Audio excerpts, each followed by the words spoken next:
नमस्कार दोस्तों, hashtag share eight platform पर आप सभी लोगों का स्वागत है। दोस्तों, आज हम जो है जिस विषय पर चर्चा कर रहे हैं वह है सामाजिक सांस्कृतिक सुधार आंदोलन और उसके नेता। तो चूंकि हम पिछले सेशन में ये देख चुके हैं कि सामाजिक सांस्कृतिक सुधार आंदोलन की दशा और दिशा क्या रही और कैसे कैसे वह चला और क्या आधार थे जिसके आधार पर ये सुधार आंदोलन निर्मित हुए।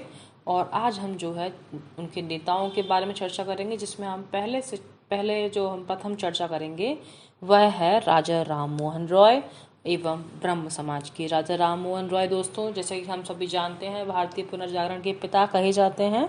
उन्हीं के बारे आज में जो है हम चर्चा करेंगे।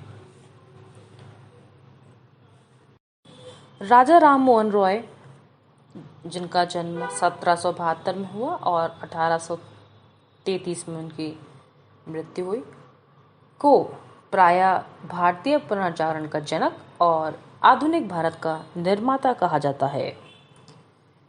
वे बहुमुखी प्रतिभा के धनी थे।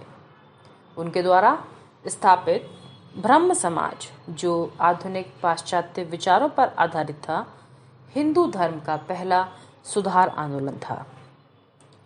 एक सुधारवादी के रूप में राजा राम मोहन रॉय मानवीय प्रतिष्ठा के आधुनिक वैज्ञानिक दृष्टिकोण एवं सामाजिक समानता के सिद्धांत में विश्वास रखते थे।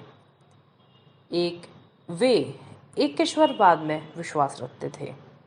उन्होंने 1809 में एकेश्वरवादियों को उपहार नामक प्रसिद्ध पुस्तक लिखी। अपने मत के समर्थन में उन्होंने वेदों एवं उपनिषदों के बंगाली अनुवाद लिखे तथा स्पष्ट किया कि प्राचीन हिंदू धर्मशास्त्र भी एकेश्वरवाद का समर्थन करते हैं।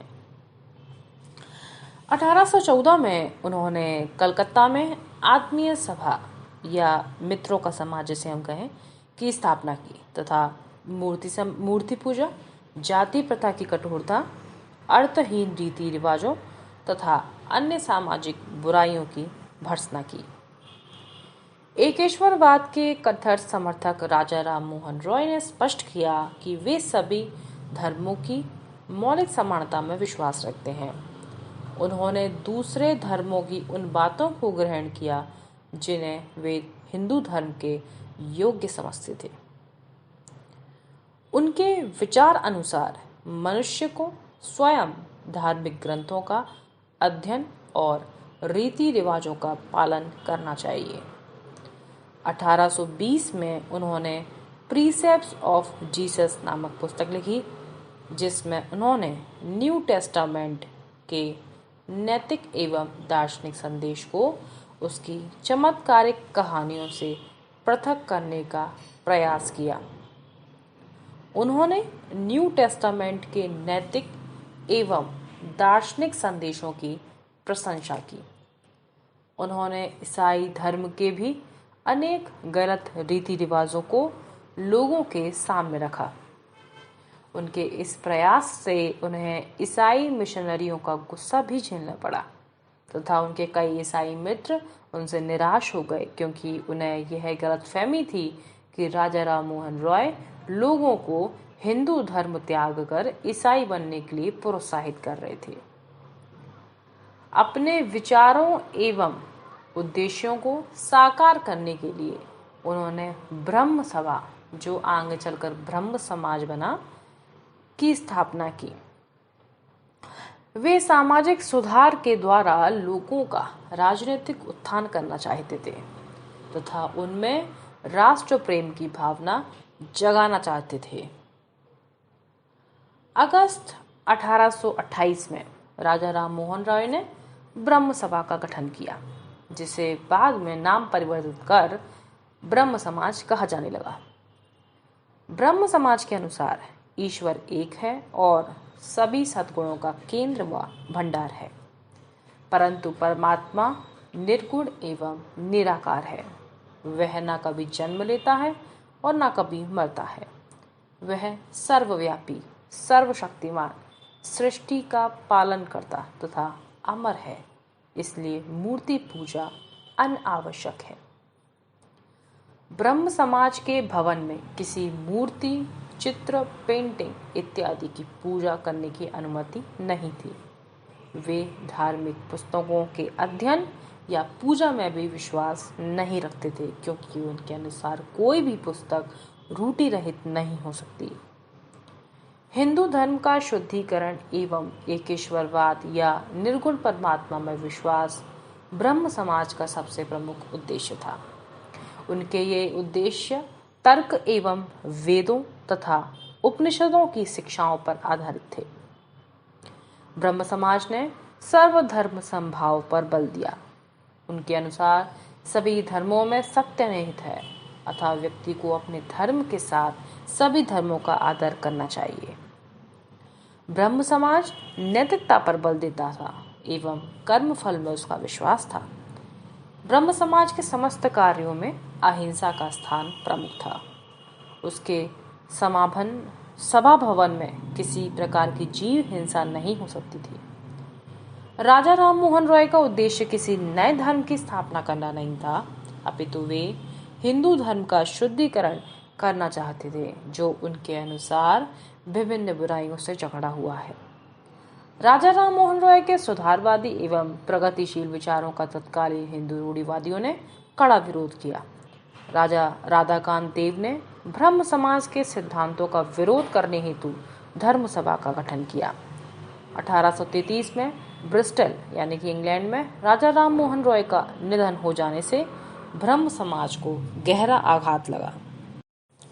H.C.E. जकारिया राजा राम मोहन रॉय के बारे में लिखते हुए कहते हैं, आधुनिक भारत में हिंदू धर्म, समाज या राजनीति में से चाहे कोई क्षेत्र हो, उसमें सुधार लाने का सूत्रपात राजा राम मोहन रॉय और उनके ब्रह्म समाज ने ही किया। ब्रह्म समाज के योगदान को हम इस निम्न प्रकार से देख सकते हैं। पहला था बहुदेववाद तथा मूर्ति पूजा का विरोध। दूसरा, बहुपत्नी प्रथा एवं सती प्रथा का विरोध। तीसरा, विधवा विवाह का समर्थन एवं बाल विवाह का विरोध। चौथा, नैतिकता पर बल, कर्मफल में विश्वास, सर्वधर्म समभाव, निर्गुण ब्रह्म की उपासना।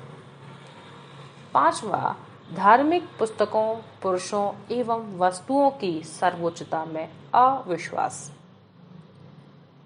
छठा, छुआछूत, अंधविश्वास, जातिगत भेदभाव का विरोध।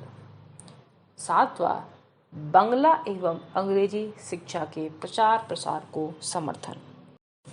दोस्तों, अब हम देखेंगे समाज सुधार हेतु राजा राम मोहन राय द्वारा जो प्रयास किए गए उनके बारे में हम जानेंगे। राजा राम मोहन रॉय ने सती प्रथा का कड़ा विरोध किया। वर्ष 1818 में उन्होंने अपना सती विरोधी अभियान आरंभ किया। सर्वप्रथम उन्होंने इस सामाजिक कुरीति के विरुद्ध जनमत तैयार करने का प्रयास आरंभ किया। एक और उन्होंने पुरातन हिंदू शास्त्रों का प्रमाण देकर धार्मिक ठेकेदारों को दिखलाया कि वे सती प्रथा की अनुमति नहीं देते। दूसरी ओर उन्होंने लोगों को तर्कशक्ति, नैतिकता, मानवता तथा दया भाव की दुहाई देकर इस कुप्रथा के विरुद्ध आवाज उठाने के लिए प्रेरित किया। उन्होंने शमशानों की यात्रा की तथा विधवाओं के रिश्तेदारों को समझाकर उन्हें सती होने से रोकने के अथक प्रयास किए। उन्होंने समान विचारों वाले व्यक्तियों की सहायता से कई ऐसे समूहों का निर्माण किया जो उन लोगों पर कड़ी निगाह रखते थे जो पुरातन अंधविश्वास या गहनों के लालच में विधवाओं को सती होने के लिए उकसाते थे। राजा राम मोहन रॉय के अथक प्रयत्नों से इस दिशा में काफी प्रगति हुई। उन्होंने सरकार से अपील की कि वे इस बर्बर प्रथा को रोकने के लिए कड़े कानून बनाएं। इसी के पश्चात 1829 में लॉर्ड विलियम बेंटिक ने एक कानून बनाकर सती प्रथा को गैर कानूनी घोषित कर दिया। राजा राम मोहन रॉय ने स्त्रियों की हीन दशा का भी कट्टर विरोध किया। वे स्त्रियों की निम्न सामाजिक दशा तथा उनके साथ किए जा रहे भेदभाव से बहुत दुखी हुए। उन्होंने स्त्रियों को संपत्ति का अधिकार देने की भी मांग की। वे स्त्रियों को शिक्षा देने, विधवा विवाह को प्रारंभ करने, सती प्रथा को समाप्त करने तथा बहुपत्नी विवाह को गैर कानूनी घोषित करने के पक्षधर थे। स्त्रियों की दशा सुधारने के लिए उन्होंने मांग की कि उन्हें पैतृक एवं विरासत संपत्ति संबंधी अधिकार मिलने चाहिए। राजा राम मोहन रॉय आधुनिक पाश्चात्य शिक्षा के प्रचार प्रसार के समर्थक थे। उन्होंने डेविड हेयर को 1817 में हिंदू कॉलेज की स्थापना में सहायता की तथा उसके द्वारा प्रस्तुत की गई विभिन्न शिक्षा संबंधी योजनाओं का समर्थन किया। उन्होंने अपने खर्चे पर 1817 में कलकत्ता में अंग्रेजी स्कूल खोला, जिसमें फ्रांस के प्रसिद्ध दार्शनिकों दांते, रूसो एवं वोल्टेयर के दर्शन की शिक्षा दी जाती थी। 1825 में उन्होंने वेदांत कॉलेज की स्थापना की, जिसमें भारतीय विद्या और पाश्चात्य भौतिक विज्ञान एवं सामाजिक विज्ञान की शिक्षा दी जाती थी। बंगाली भाषा को समृद्ध बनाने हेतु उन्होंने बंगला व्याकरण की रचना की तथा बंगाली पद्य का निर्माण किया। राजा राम मोहन रॉय की विभिन्न भाषाओं पर गहरी पैंठ थी।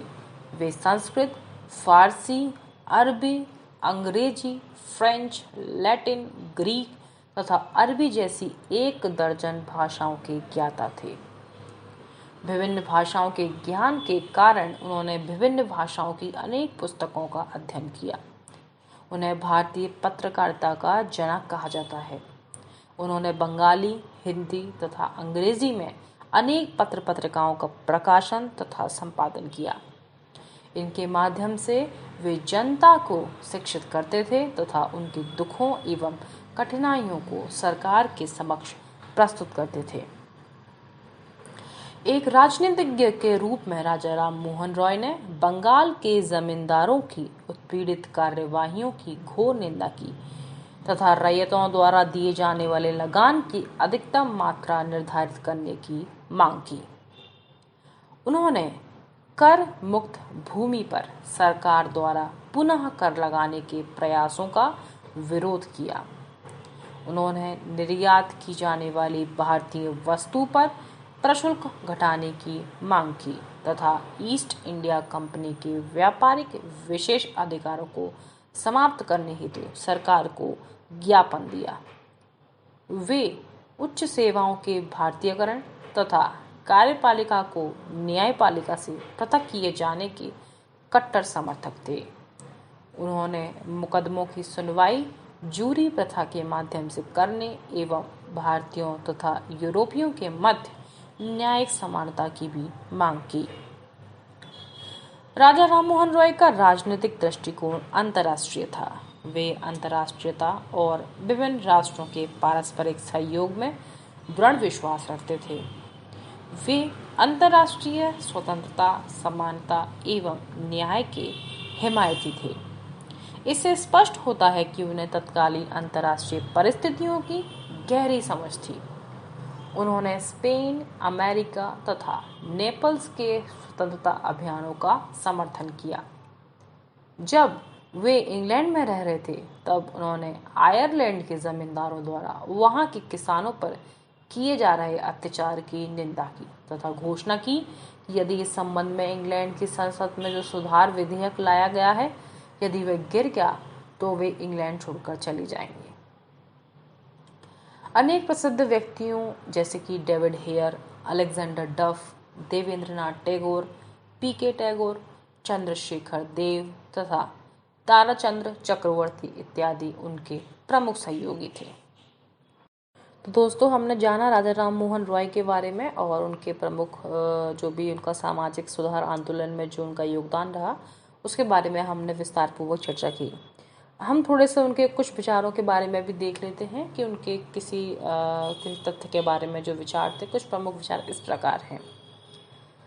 राजा राम मोहन रॉय का कहना था, मानव सभ्यता का आदर्श अलग अलग रहने में नहीं बल्कि चिंतन तथा क्रिया के सभी क्षेत्रों में व्यक्तियों और राष्ट्रों के आपसी भाईचारे में ही है। तो इस प्रकार उन्होंने आपसी जो है भाईचारे एवं बंधुत्व पर बल दिया।